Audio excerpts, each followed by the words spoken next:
Let's get real.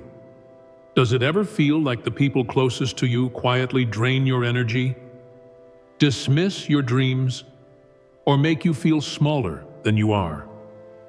You might think it's just the way they are, or worse, that something's wrong with you for even noticing. But what if this isn't random?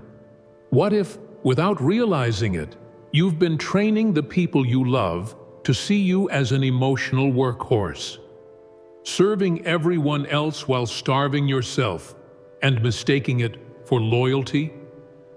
Sigmund Freud once said, "Unexpressed emotions will never die. They are buried alive and will come forth later in uglier ways." Your silence and self-sacrifice don't make you noble. They just teach others how far they can go. The good news? Once you see this clearly, the entire dynamic flips. Because the people you trust most aren't really the problem. They're holding up a mirror to your own unspoken patterns. And in this video, I'll show you the magic pattern that doesn't just break this cycle. It opens an entirely new door in your life. We tell ourselves beautiful stories about loyalty, about being there for people, about unconditional love. We pride ourselves on being the reliable one, the one who always shows up, the one who puts others first. We think this makes us good people, noble, selfless, loving. But Jung saw through this comfortable delusion. The most terrifying thing is to accept oneself completely. Because when you look closely at your pattern of always being available, always saying yes, always sacrificing your needs for others, something darker emerges. You're not being loving, you're being controlling. Think about it. Every time you drop everything to help someone who hasn't asked, every time you give advice to people who don't want it, every time you rescue someone from consequences they need to face, you're not helping them grow. You're keeping them dependent. You're maintaining your position as the indispensable one, the martyr, the hero of their story. And they can sense this unconscious manipulation. They can feel that your help comes with invisible strings attached, that your love requires them to stay small and needy. So they push back the only way they know how, by taking more, demanding more, appreciating less. You created this dynamic. You trained them that your time has no value, that your boundaries don't exist, that your needs don't matter. And now you're angry at them for treating you exactly the way you taught them to treat you. But this is just the surface. The real truth about why this happens is darker than you think. Here's what's actually happening in your psyche. You're leaking life force through unconscious patterns that you mistake for virtue. Every time someone interrupts you and you don't redirect them, every time someone asks for something you don't want to give, and you say yes anyway, every time you prioritize someone else's comfort over your own truth, you're bleeding psychic energy. And energy vampires can sense this from miles away. Karen Horney understood this when he wrote, "The real self is the only thing that can bring us inner peace. But you're not living from your real self. You're living from a false self that believes love must be earned by being useful." The mechanism is insidious.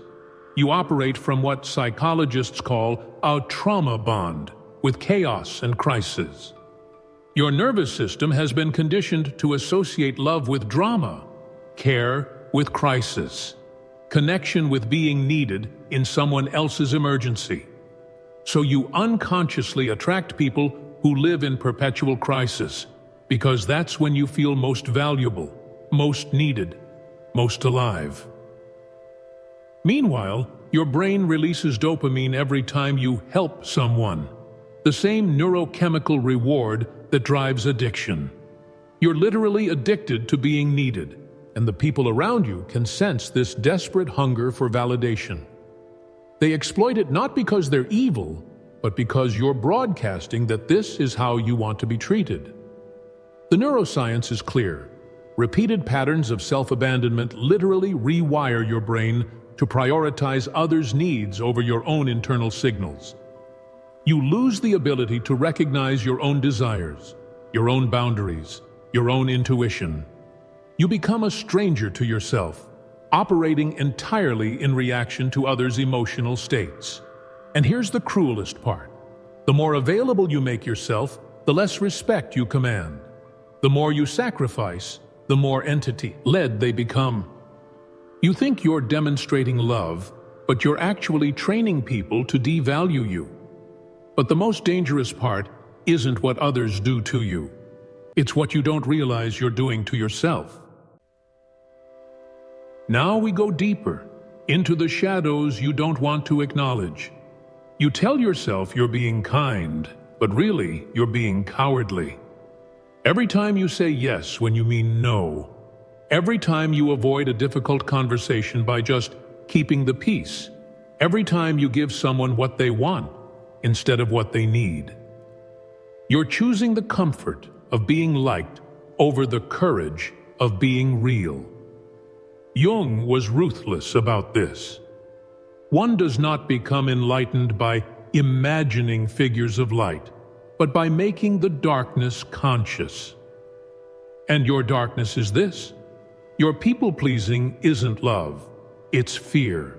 Fear of abandonment, fear of conflict, fear of being seen as selfish or mean. So you've built an entire identity around being the good one, the understanding one, the one who never makes waves. But this persona is a prison. It requires you to constantly monitor other people's moods, to anticipate their needs, to manage their emotions so they won't leave you. Think about your most frustrating relationships. I guarantee you'll find this pattern. You give and give and give, then you build resentment when they don't reciprocate the way you want. You create elaborate tests they don't know they're taking.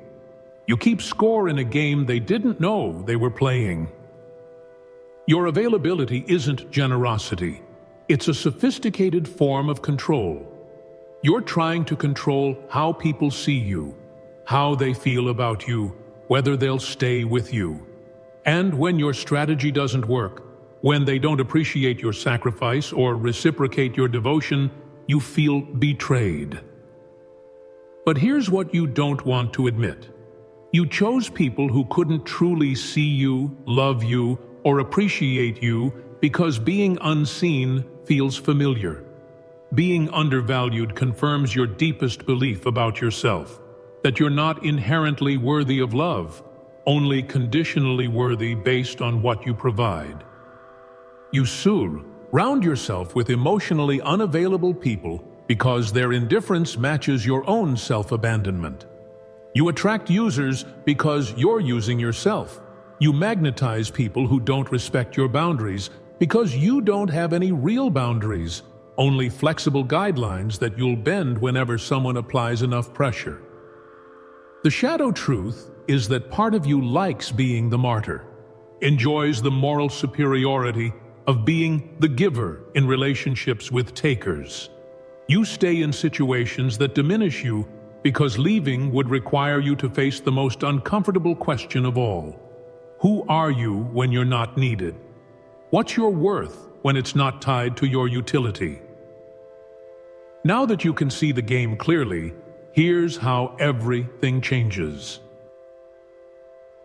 The paradox that will set you free is this. The moment you become unavailable to people who don't respect you, you become irresistible to people who do. When you stop being everyone's emotional emergency contact, you discover something profound. People don't actually need you to manage their feelings. They're capable of handling their own problems.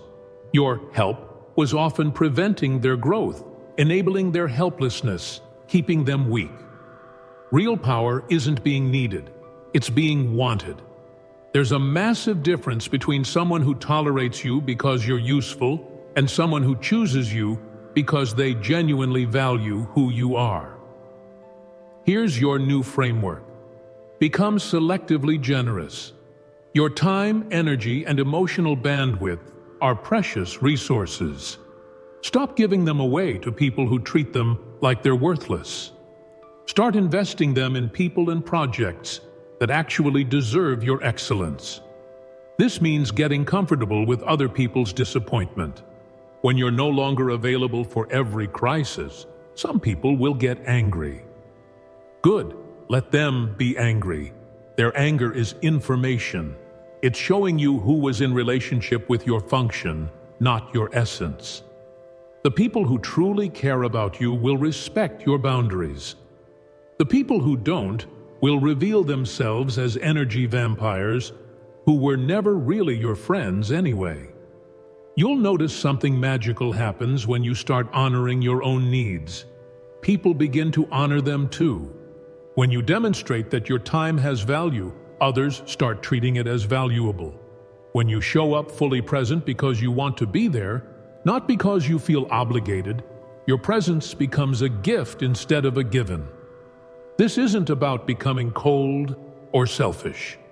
It's about becoming authentic. It's about offering your genuine generosity instead of your compulsive people-pleasing. There's a world of difference between giving from fullness and giving from emptiness. So I ask you directly, who in your life would disappear if you stopped being useful to them? Are you ready to find out? People who hear this usually split in two. Some keep draining themselves trying to prove they deserve love, and others wake up to the truth that love isn't a paycheck. It's a gift you allow. Which will you be? Tell me in the comments, what boundary have you been afraid to set because you're scared of losing someone? Be honest. Your healing begins with telling the truth.